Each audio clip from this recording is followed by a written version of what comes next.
Welcome to my YouTube channel T.NATH'S Physics class. Today I'll discuss 1 mark question from CBSE Class 12 Physics Exam 2020 Set 2. Let's start. First question. A ray of light on passing through an equilateral glass prism suffers a minimum deviation equal to the angle of the prism. The value of refractive index of the material of the prism is. So here you have to find out the value of refractive index of the prism. So first of all you have to know the formula of refractive index of prism. The refractive index of the prism is sine a plus delta m by 2 sine a by 2. Here a is the angle of the prism, delta m is the angle of minimum deviation of the prism. As per question, delta m equal to a, minimum angle of deviation equal to angle of prism. So since it is a equilateral glass prism, so value of a is 60 degree. Okay.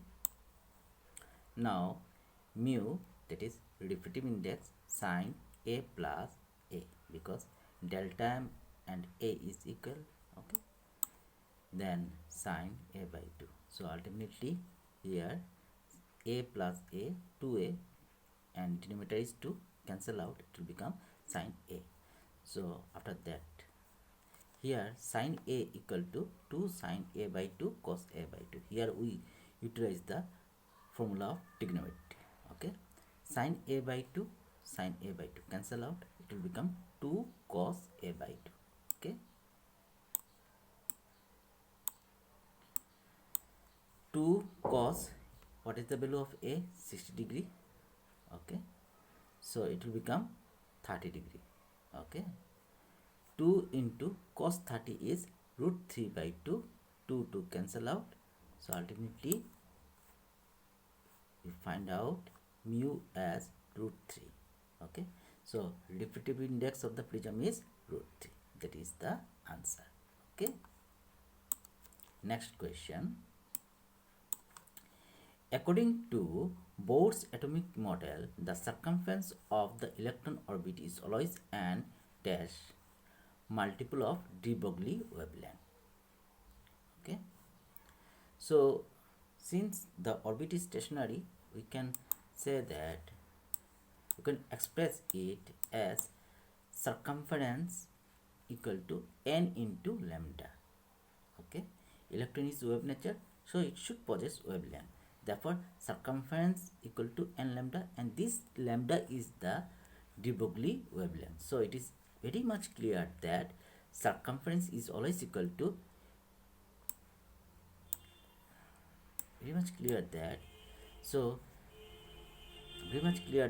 circumference is always equal to integral multiple of lambda, and this lambda is the de Broglie wavelength. And what is the value of de Broglie wavelength? That is lambda equal to h by mb.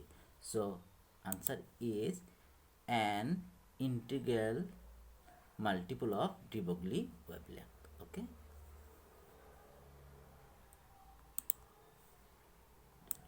optional question.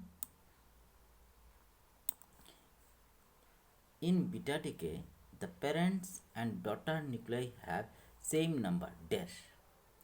In beta decay, mass number is always fixed, but atomic number is changes. So in beta decay, mass number of parents and daughter is always same. So right answer is mass number. Okay, the number of turns of a solenoid are doubled without changing its length and area of cross section. The self inductance of the solenoid will become dash times. So for that one we have to know the formula of self inductance of solenoid. Self inductance of solenoid for n turn is L equal to mu naught n square into A divided by L, where N is the number of turns, A is the area of cross section of the solenoid, and L is the length of the solenoid.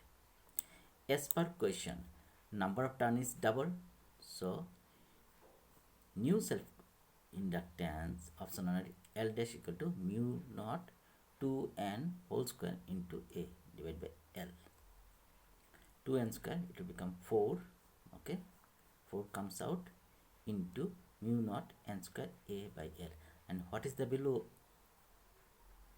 This is the value of original self-inductance, that is L.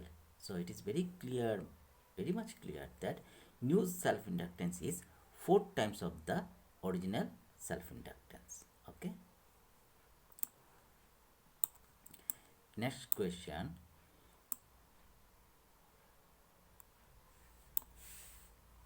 Laminated iron sheets are used to minimize dash current in the core of transformer. It is a knowledge based question, so we use laminated iron sheet to minimize the eddy current. So answer is eddy current. Next question. The magnetic field lines are dashed by a diamagnetic substance. It is a knowledge based question. So diamagnetic substance always repel the magnetic line of force. Example of diamagnetic substance is what? Gold, silver. Okay.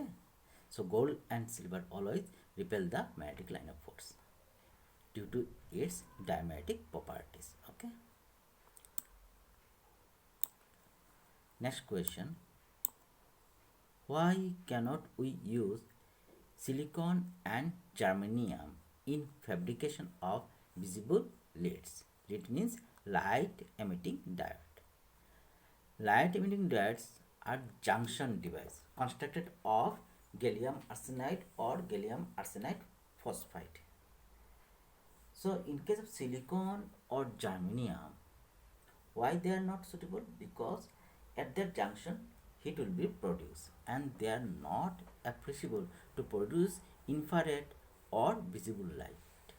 That's why we cannot use silicon or germanium in fabrication of visible light emitting diode. Okay. Next question.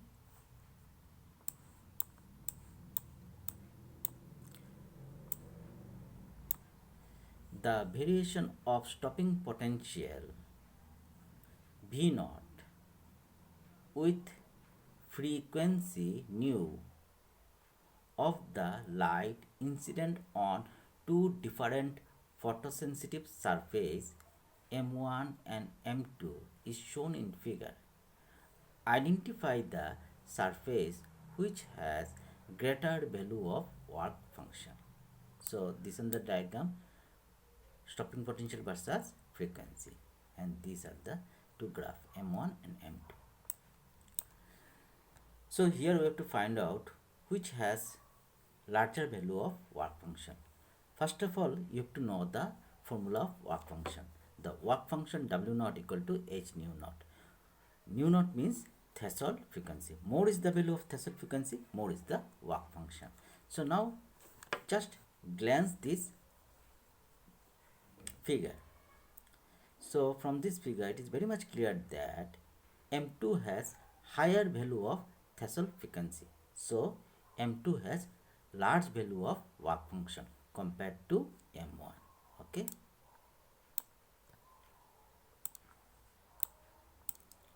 Next question. How does an increase in doping concentration affect the width of depletion layer of a PN junction diode? So whenever you increase the doping percentage, then conductivity of the material increases. Okay. So as you increase the doping concentration, corresponding width of depletion layer also decreases in case of junction PN junction diode.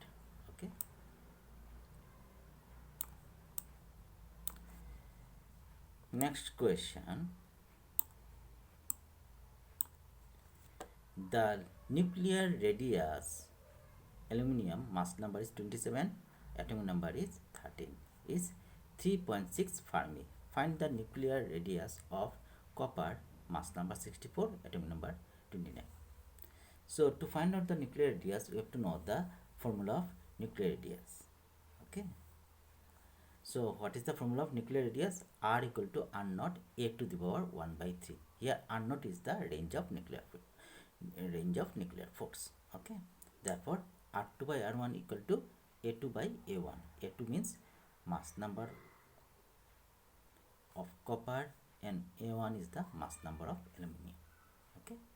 Then R2 equal to R1 A2 by A1 to the power 1 by 3.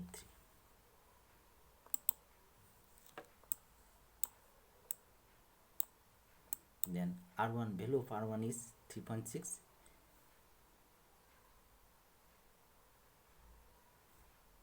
Mass number is 64 of copper. Aluminum is 27 to the power 1 by 3. After calculation, it will be 4 by 3. Then after calculation, value of R2 comes out to be 4.8 Fermi.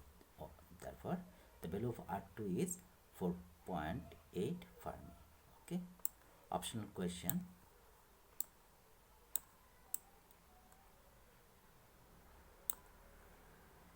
A proton and an electron have equal speeds. Find the ratio of de Broglie wavelength associated with them.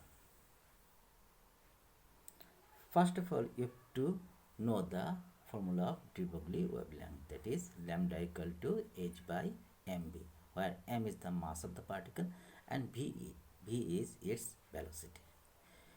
So lambda p means wavelength of proton, lambda e is the wavelength of electron. Then h by mp, v divided by h by me, v.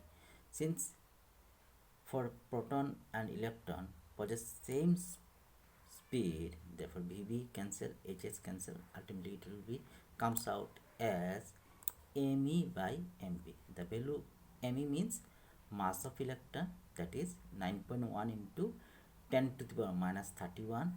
mp means mass of proton, that is 1.67 into 10 to the power minus 27. Okay, this much.